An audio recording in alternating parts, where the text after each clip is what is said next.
Hi, this is Jen Rubin, editor-in-chief of the Contrarian. We're delighted to have back with us Representative Jake Auchincloss from the 4th District of Massachusetts. Welcome. Thanks for having me back on. First of all, thank you for your service. You are a Marine vet and I believe still in the Marine Reserves. So thank you for your service on this Veterans Week. Semper Fidelis. So we had the end of the shutdown this week. What did you think of the measure that came back from the Senate, and why did you vote against it? I voted against it because we didn't get a win on cost of living for the middle class. That was my aim before the shutdown when I sent to the Speaker, along with several other Democrats, a series of pathways to yes on this negotiation. I was not fixated exclusively on an open-ended extension of the ACA enhanced subsidies. I raised the question of tariffs. I raised the question of reversing the worst of the Medicaid cuts. The key for me was, after 10 months in which the middle class has experienced the biggest tax hike in American history and the biggest healthcare cut in American history, that before it is asked to then fund this government, it gets some cost of living relief. That didn't happen. Now, there is, of course, the promise, at least in the Senate, of some kind of vote. Speaker Johnson has not promised that there would be a vote. Do you see any potential deal with the Republicans that might involve either adjustments of the caps or some anti-fraud provisions that they're looking for? Or do you think this is something that they're just adamantly opposed to, since they have never accepted really the Affordable Care Act? I'm skeptical because for the last 15 years, Republicans have been complaining about the Affordable Care Act. They have yet to offer a proposal for how to make it better. I think President Trump just hates it because it's called Obamacare. I literally think that's the extent of his policy disagreements. He's not exactly a wonk on healthcare issues. And I think there are Republican senators, in fact, I know there are, who would like to be thoughtful on this issue. I'm sure there are some House Republicans as well who would like to be thoughtful on this issue. Certainly, I found partners across the aisle on specific healthcare issues like drug pricing, for example, and taking on the pharmacy benefit managers. But regrettably, none of them will stand up to Donald Trump and his really scathing hatred of the ACA exchanges, which is a shame because there are bipartisan ways to make this better. We can use the individual contribution accounts from employers to help surge employees onto the ACA exchanges. That does make the ACA exchanges more robust. It's a better way of lowering premiums than just subsidies. We could expand direct primary care arrangements. We could expand use of flexible savings accounts. We could enforce more price transparency and site neutrality in hospital spending. Like Medicare Advantage upcoding is an issue that Republicans have worked on. So it's not like the threads aren't there for us to tie together into some kind of coherent healthcare policy to lower costs, but they just won't move on it. And when they had a chance to do it this summer, they just chose to take 10 million people off Medicaid and raise at-home costs and home premiums and health insurance premiums for everybody. You wrote a really interesting piece recently about your colleague, Mr. Golden, who is going to be retiring from the Maine district that he represents. And you made really a plea for the big tent that many folks have echoed in trying to put together a big democracy movement and a big Democratic Party. What prompted you to write that? Are there things that you see that are troubling signs, or did the elections last week provide some encouragement that there is a sense of a larger tent in the Democratic Party? Jared Golden has won, 4 times now, a Trump +9 congressional district in northern Maine, a district that Donald Trump won 3 times. Jared Golden is unique amongst the Democratic Party. I think he might literally be the only Democrat in America who could win that seat. He also happens to be a terrific legislator, super smart, very thoughtful, hardworking, authentic connection to his district. And my roommate, we've lived for 5 years together in a basement apartment in Washington, D.C. We're both former infantry Marines. We're both dads to young families back home in New England. And we've become close. And every morning over coffee, as we've been on this 5-year political roller coaster, he and I have been holding a two-man legislative hearing. We've been discussing everything from tariffs and drug pricing policy to MAGA and guns and immigration. And what I really have come to appreciate is just how much better of a legislator and a representative it makes me to constantly be challenging my own assumptions and to hear from other people's perspective. And the same that is true for me is true for the broader Democratic Party. We need to be embracing more of these types of blue dog candidates. And I'm not a blue dog, John. There's a lot of policies I don't agree with. That's okay. We share a lot of core convictions.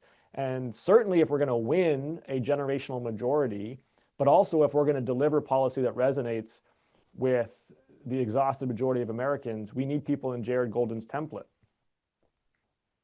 Now, it works both ways. Mr.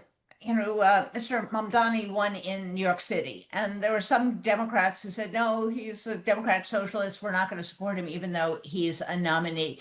Should it work both ways? Should more centrist, if you will, for lack of a better term, Democrats embrace someone who is the nominee, who is talking about affordability and other issues? It should work both ways. There also needs to be through lines of coherence within our party, right? People sometimes say, oh, you can't have litmus tests, no litmus tests. Well, hang on. A political party does need to have a sense of itself, right? Which does require some kind of core tests about who we are and what we stand for. I think the Democratic Party can stand broadly for the rule of law. We can stand broadly for a big middle class that does not require a college degree to enter or to stay into. We can stand broadly for a United States that supports public safety and national security in ways that are productive and not cruel. I think these can be big themes of a Democratic Party with lots of different geographic and ideological variations within there. So there's a tension always between hanging together as a party that people understand what they're subscribing to, and also, a country of 340 million people where there's going to be lots of folks from different walks of life. Let me go back to your service and bring back to another issue that really has maybe gone under the radar a bit because we've been very focused on the shutdown on healthcare, and that is what the administration is doing in the Caribbean. They say they are taking out drug smugglers. We don't know if that's the case. They are not seeking to interdict. They're blowing these boats up. There's some information that we have that at least some of them are not drug smugglers. And Congress really has not weighed in, has not authorized force. How concerned are you that we're headed down some slippery slope and Congress is not upholding its part of the checks and balances and the process that normally determines whether we put young men and women in harm's way? Well, the slippery slope began in the 1970s. We are well down that slippery slope now with the War Powers Act that granted way too much war-making prerogative to the executive at the expense of Congress. The Constitution is pretty darn clear on this. Article 1 has control over the ability to declare war. The president's the commander-in-chief. In consultation with commanders, decides tactics, strategy, operations, as it should be, because I was in the Marines. You can't have tactics by committee. You got to make bold and decisive action. But the American people deserve to see their representatives vote to strike and to make war upon other people or other nations. Now, I've reviewed the president's claimed legal authority to do it. I think it's absolute nonsense that Congress needs to insert itself and declare that he can't just decide that he is going to make war on these presumed narco traffickers and just have us trust that they're doing pre-strike reviews in concert with the law of armed combat. I have no trust. Last question for you. Obviously, we've seen a little bit of what's behind the Epstein files and some disturbing revelations that came from House oversight. This is more than some salacious scandal. First of all, it goes to the victims, but there's also an issue of a cover-up and whether the Justice Department and the president has been candid with the American people. How important an issue is it? And what do you think is the most important aspect of it, or what troubles you the most?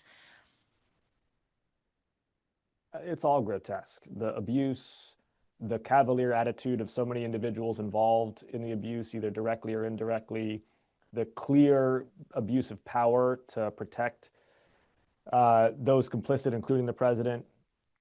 But Jen, you know, I think Americans have made up their mind about whether Donald Trump is a creep or not. I think there's a big chunk of Americans who think he's a creep. And candidly, some of those people voted for him anyway in 2024. And then there's some group of Americans that don't and won't believe anything. And I think the question that Democrats need to ask ourselves is it the most productive line of argument for us to continue to bang the table and say this guy's a creep? And I think most Americans have made up their minds one way or the other. I certainly have. And instead, Democrats need to be telling Americans not who we're against and why, but what we're for and how we're going to get it done. And in particular, on the cost of living and affordability. That's what Americans want to hear from Democrats is, if we entrust you with governance, how are we going to keep housing, healthcare, and utilities from devouring the middle class? And do you think, though, that even if the public is not always interested, or some of them, a lot of people have made up their mind, that there is a role for Congress in getting to the bottom of really a predatory scheme that involved a lot of people and for which there has not been yet accountability? Is that a proper role for Congress to be doing? The entire oversight and investigations muscle of Congress has atrophied. Of course, we should be doing this. By the way, we should be doing significant investigations on RFK and his henchmen and how they are plundering Health and Human Services for their own grift factory. People like Callie Means and Brad Smith. You poke over into the Department of Defense and Pete Hegseth and how he's running that shop. There is no end of oversight and investigations that Congress should be doing. The Republicans don't do any of it, obviously. They would never dare disturb the dear leader. But, you know, candidly, Jen, even when Democrats have been in charge of Congress over the last decade or two, we have allowed this role of Congress, I think, to weaken. Back in the 90s, when you had people like John Dingell or Henry Waxman in charge of Energy and Commerce, which is the committee that I'm on, boy, like they had like 30 to 40 tough lawyers and investigators on committee staff.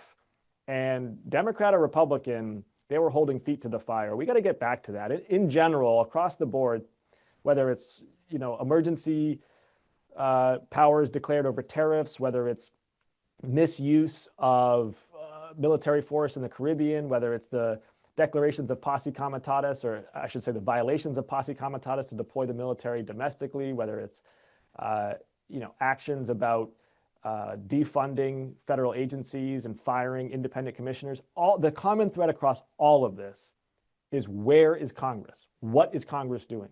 And the answer is Speaker Johnson has purposefully sidelined Article 1 of the Constitution. That has been the most frustrating thing for me. It's not that I disagree with Mike Johnson on any given policy. It's that he doesn't even think it's his job to weigh in on the policy. He's like, right. He thinks of himself as like the chairman of a board of advisors to the CEO. And it's just it's a complete abdication of the role entrusted to us by the American public. And the number one thing that's going to be different if Democrats take back the House is not necessarily any one policy. It's that Congress is going to be back in action.